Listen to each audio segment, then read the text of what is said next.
Last night was the first time that LeBron and Steph Curry have ever been on the same team, and the two were visibly enjoying every minute of it. After the game, LeBron tweeted, quote, "Finally got to share the floor with Steph Curry. Well overdue, and I loved every single second. Hashtag greatest shooter of all time." So, Shannon, what did you make of all the love between LeBron and Steph here?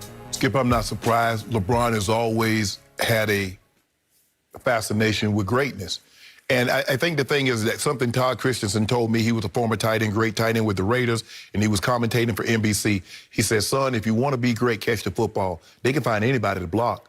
LeBron understands what a unique and special talent Steph Curry is, because also in that hashtag, change the game by himself. He understands that shooting the basketball is the greatest art there is in basketball, Skip. Because, hell, dunking the ball, you're 6'9", you're 7 foot, you shouldn't be able to dunk the ball. But to shoot the ball with the consistency and the distance in which this man has shot it. And so, Skip, remember I said, Skip, I said, I think the thing is that he's going to pick Steph because in all the All-Star games, he's never played with him. And this is his opportunity to make sure he might not get another opportunity, but he has an opportunity now to play with Steph Curry. LeBron has always had success, Skip, for the most part, with the exception of last year. What has he been surrounded with? Snipers, shooters. Yep. Mike Miller, Ray Allen, Shane Battier. You go back to Cleveland, JR, he had shooters. And now he's surrounded by the greatest shooter of all time. Makes his job a lot easier. I posed the question, I wonder if LeBron had gone to the Warriors and not KD. Can you imagine LeBron with his passing and passing the ball to Steph and Clay? But, Skip, I'm not surprised. Both of these kids born in the exact same hospital in Akron, Ohio. He mentioned that. Just two kids born in Akron. But it was special, Skip. You can see the love. And look, and I know when I'm battling, shit, you ain't my friend. Damn, where you from? Okay, you born in the same hospital, same floor, same room. I'm trying to get something that you're trying to get, and you're trying to keep me from it. So LeBron, you know, block his shot, look at it like you tried that on me.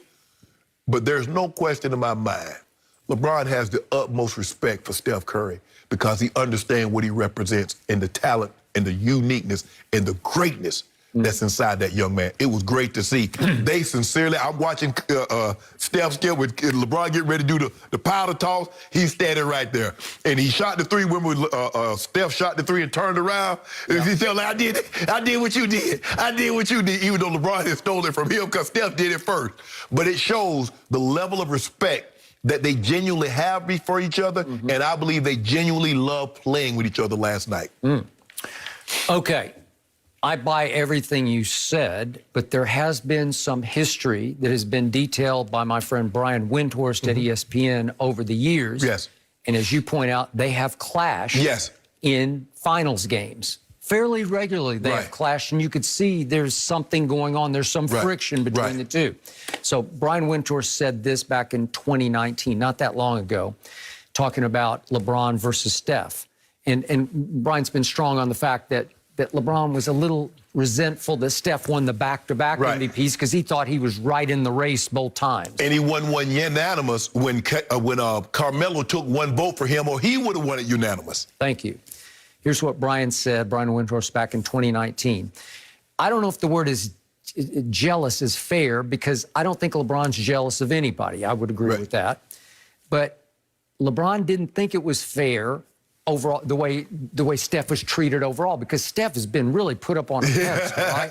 So I continue with Brian. LeBron was like, what about me?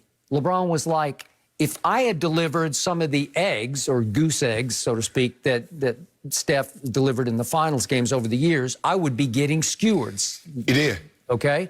And he gets away with it. That's LeBron's thinking about Steph. Because you bring it up. You look at LeBron 2011, and then you mentioned Steph's 2016. Hey, Steph's 2016 was even worse than LeBron's 2011. LeBron's were in games 4, 5, and 6. This was 5, 6, and 7 with a 3-1 lead. But only you have been consistent when you talk about LeBron's 2011 and you talk about Steph's 2016. Only you have been consistent on that front. Nobody seems to see that.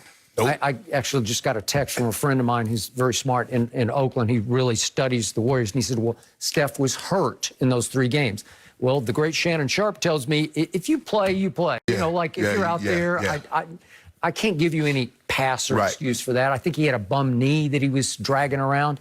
But still, if you can shoot, you can shoot. Right. And if you're that guy, you're that guy.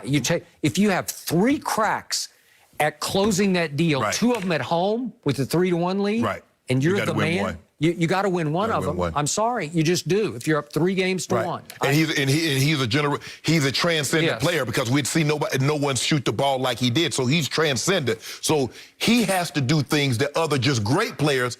You ask great players to do a lot, but when you're LeBron, when you're Steph, you're Jordan, you're Kobe, you ask them to do a little more. Right. So in the end, what's LeBron's MO? I always talk about it's the old motto of keep your friends close and your enemies closer, but he's big as he's the face of the league. He's the ambassador of basketball. This is the feel-good event of the year.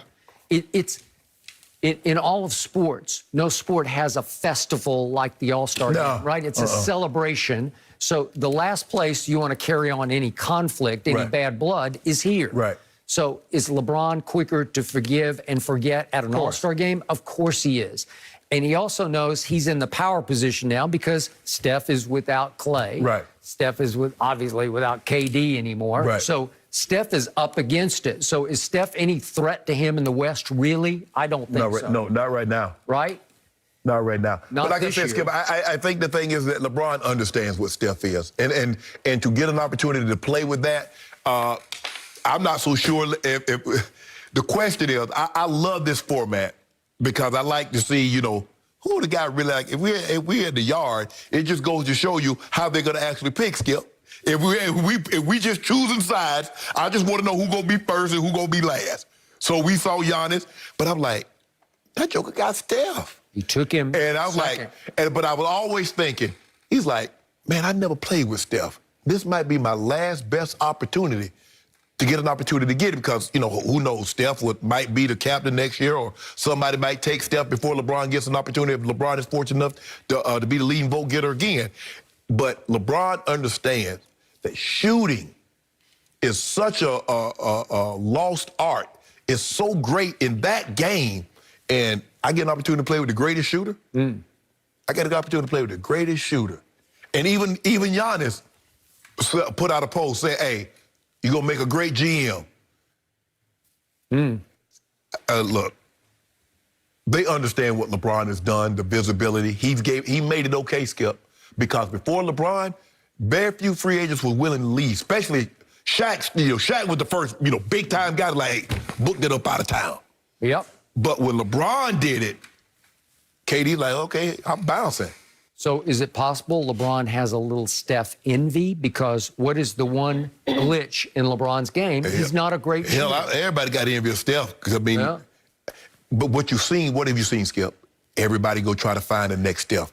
Find guys that can shoot. Analytics says threes are better than 2. So even if you make 40% as opposed to 50% of your 2s or 35 or whatever the analytics are, they're looking for guys like Steph Curry. That dunk it, Skip. They don't even want you to dunk the ball. They don't want you to shoot no mid-range shot. Back up. Skip, what did LeBron tell Caruso? I ain't mad that he missed. I'm mad that he didn't back up and shoot the 3 for us to win the game. No, but the 2 was to tie. I don't want no tie. If you don't want no tie. That's kissing Halle Berry through a screen. You ain't did nothing. You ain't touched the lip. Why you care about a tie? I'm trying to win this game. Yeah, but when you take a tie at that point from a guy who's not known for making last-second shots, who's never taken one in his life. Well, hell, if he ain't never made one in his life, well, hell, take it, make it miss a 3. Don't take it, make it miss a 2. That was odd criticism. Nah, LeBron's like, hey. And then I got a chance to play with Steph Curry. What did I tell you, though? I told you we surrounded with shooters. When LeBron get them snipers, Dame Lillard, take that. But what should have LeBron done on the Caruso play? He should have taken the shot. Well, he took one the next night, and you said he just got frustrated. He took it too far. LeBron, you're better than that. You don't take no logo 3. You criticize him taking a logo 3. He's just not a very good shooter. So I think he what- sits back and looks at Steph like, man, I wish I could do that. Yeah, hell yeah, I'm sure he If does. he could do that, it would be way over. First of all, then Skip, you'd actually have a case for your GOAT. You know good well, the good Lord wasn't gonna get LeBron 6'9", 250, the ability to stay healthy like he does, the strength that he has, and be able to shoot the ball like that. Well, the good Lord gave it to Kevin Durant, except for what you just said, Yeah. the ability to stay healthy. Exactly. Right? He's still out. He's still out. So for me, Skip, look, what Steph has been able to do at that size, because guards, small guards, don't normally dominate the league. Nope. There have been big guards, Magic, big guards, Oscar. But there have been very few. I mean, think about it. Allen Iverson, but didn't win a title. Isaiah, those are really the small guards. No, I got it. But this kid's what led team to champion. That's why before his draft, I said, I'm taking that guy from Davidson, #1 overall, over Blake Griffin.